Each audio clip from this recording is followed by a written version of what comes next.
In translation, today I'm going to be teaching you how to make afang soup like a pro. Without wasting any more time, let's get cooking. So the first thing we're going to do is steam the meat, and for that I'm going to be blending my pepper mix. And what I have here is habanero pepper. I also have scotch bonnet, and whenever I'm making any type of soup, and I recommend this for you when you're making any type of soup, please, this combination, I refer to it as a fire combo. Honestly, this is very flavorful and like pretty hot, and this is also flavorful and not as hot. So in terms of volume, this gives you a lot more volume, and this is going to give you more heat and flavor. So you want to combine this two and your onions. So I'm going to blend them all together, and we'll be using it to steam the meat. Okay, so I know some of you are probably wondering, do they really put onions inside afang soup? And I know there's this rule, I don't know who sets it, that you're not supposed to put onions inside afang soup, but onions adds a sweetness and a flavor to anything that you put it in. Now you still need that sweetness and flavor in your afang soup. What you shouldn't do is cut it into large chunks so that it is visible. So what you want to do is blend it. So you can blend it into a smooth paste, or you can chop it as finely as possible so that when it cooks through with the meat, it pretty much like vanishes and the flavor is just what is left. Okay, so I would not recommend that you make your afang soup without putting onions inside, because when you taste the one that has enough onions and the one that doesn't, the difference is clear, honestly. Okay, so now that our pepper is blended, I'm going to go in with my meat. So I have here male goat as usual, cow skin. Please always make sure that you wash and clean your cow skin. If you don't know how to, you can request in the comment section and I would show you. I have stockfish head, so I've already washed this, which is why it's in pieces. So this snail has been about 65 to 70% cooked, and I'm going to add it so that everything sort of cooks together. So in goes my pepper mix. So my seasoning of choice for today is of course my Gino Asun flavored seasoning cubes. So I always recommend that you season the base of your soup like really well, because the base of your soup, like once you start it well, it makes the rest of the work so much easier. I'm going to go in with the water that is going to cook the meat, and because I'm using male goats, this is going to take about 15 to 20 minutes to cook. So while this is cooking, I'm going to show you how to prep the vegetable for your soup. There are two main leaves that you use to make afang soup. You use water leaf, that is momongikong, and afang leaf, that is the afang soup. In Igbo they call this okazi, right?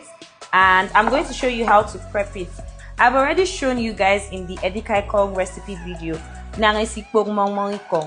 Remember that in that video I told you that you shouldn't have stems, those sticks inside your leaf, and you should always make sure that your leaf is cut into very tiny pieces.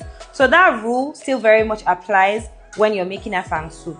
Okay, to prep your afang leaf, this is your afang leaf. I've already showed this to you before, and a lot of us wonder what is the English name for this leaf. It's called wild spinach. So if you are abroad or something, I don't know if they grow this abroad, but if you are trying to find this, the easiest way to find it is to use the English name, which is wild spinach. So you will take your afang leaf. This one has already been cleaned, it has already been washed, and you're going to arrange it like this. So they can do this for you in the market, mind you. But just in case, maybe your grandmother, your auntie sent it for you from the village, and most times they would send it like this because this is the only way that it can stay like that, it won't go bad, right? So they may not prep it and cut it for you. This is how to do it. So as you've joined it together like this, so may you be thankful. Now I'm sure, okay, asap yarane kesap.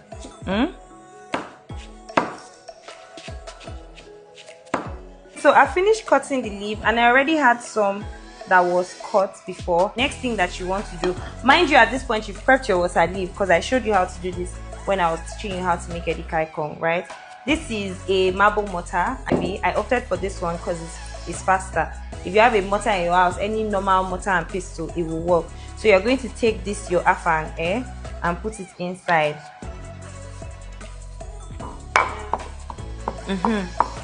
I'm not going to for ma. I take it mami. In translation, when you finish cutting the afang, you put it inside your mortar and pestle. If your mortar is as small as this one, you sit down on the floor on your stool and you pound it. Okay? So come closer so that I can show you what it's looking like as I'm pounding it. So can you see? I'll show you what it will look like when it's done. Okay? So guys, it's been about 15 minutes and our afang is ready. Beremi. I'm gonna make it afang for Anna draw. This is how you will know when your afang is ready. And you can still you can still pound it some more, okay? But this is the consistency that you want to have. Now somebody probably wants to ask me, oh, can I blend this? Yes, you can. The reason why I wanted to show you how to pound it is because with pounding, it's easy for everybody. You can see the consistency, you can know. And if you have a mortar like this, that is like this marble or stone mortar, it's very, very easy. It took me like 12-15 minutes to actually finish pounding this. If you're doing this in a regular mortar and pestle, obviously it will take longer because it's not as heavy as this. Now that I'm done pounding my afang, we're going to proceed to checking on the meat. Please, you know how I told you that when you're making a dikai kong, the step that I showed you, the liquid has to like completely go down. With afang, it's not the same thing because with afang, the afang tends to come and mop up the water that is inside. So you want to try to have some moisture inside the pot. So unlike a dikai kong that you want to make sure that the water is almost completely dried out or just a little thick sauce is left, with afang you actually want to have some moisture in it. So my meat is perfectly cooked. You can see the consistency of the pomo, that's the cow skin, is very soft. I'm now going to go in with my crayfish. Then I also have here my washed shelled periwinkle. In my tribe this is called mfi.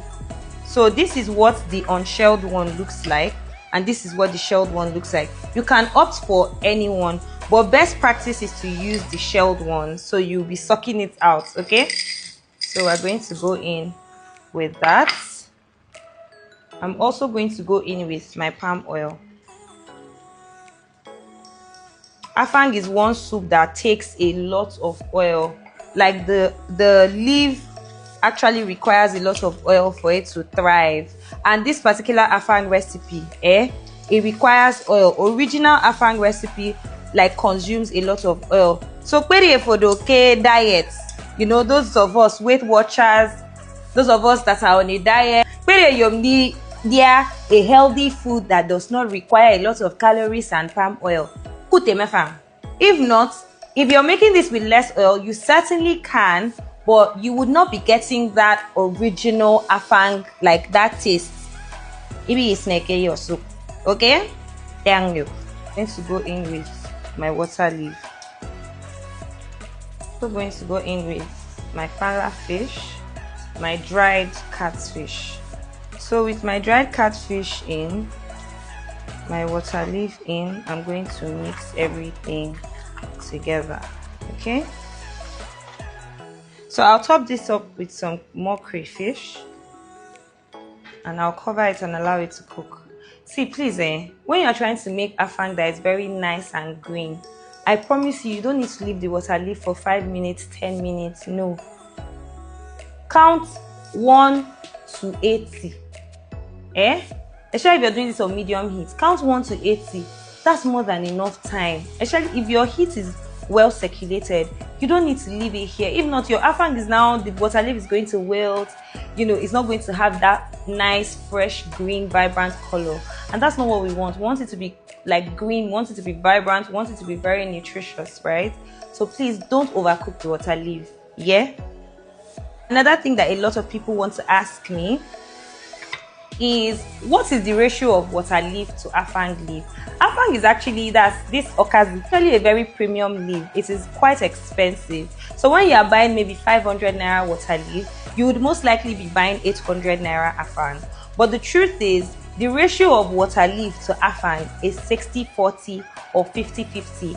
It doesn't look 50-50, reason being that I have pounded the afang. The afang, so it has like come together. But that quantity of leaf that we put inside here, it did not evaporate. It is still inside here. It's just that we've pounded it for the consistency that we want, and that is it. So akpede mmamori kong 400, aya adebe fang 700. Akpede mmamori kong 500, aya adebe fang 800 or 900. Sia afang asongudwa is expensive, so it's a more premium leaf. So it is not the price. It's not that you buy 500 naira water leaf and 500 naira afang. It came. I hope that this is clear, but if you are not clear, but make a comment section. Yeah. So it's been about 1 minute and 15 seconds. And this is what I have. You know, I added crayfish, so I'm going to mix it. Tell me that your ancestors, your village people will not be proud of you. I'm going to be adding some more palm oil. At this junction, I'm now going to put what? My okasi leaf. That is what? My afang leaf. From a question of Aya I don't know how they say that, but you turn off the heat. So now you would notice, as I've put this afang, you will see what's going to happen. You will see that the afang is now going to come and mop up the excess water that is inside this soup. So if you go and you say, oh, I don't want my soup to be watery, you don't leave moisture inside, your afang is going to be super dry. So you can see how it's spreading because it was stuck together from the pounding process. Most important aspect when you're making afang soup, you see this final oil, very, very, very important, because that is what is going to give it that authentic afang look. Okay guys, so there you have it. Afang soup is ready. If you have any questions whatsoever, if there's something you missed out on, something you need me to clarify, feel free to ask me in the comment section and I'll be more than happy to answer your questions. If there's anything you want me to teach you how to make, you can also put it in the comment section. Now, if you want to learn over 170 other amazing recipes and you want to stand a chance to win a brand new car or a fully fitted 14-feet food truck or 5 million naira, you want to click on the link in my bio to register for my upcoming Home to Pro Christmas menu online cooking class. Okay, I will be teaching this and 170 other amazing recipes. What else did I want to say? I'll see you in class.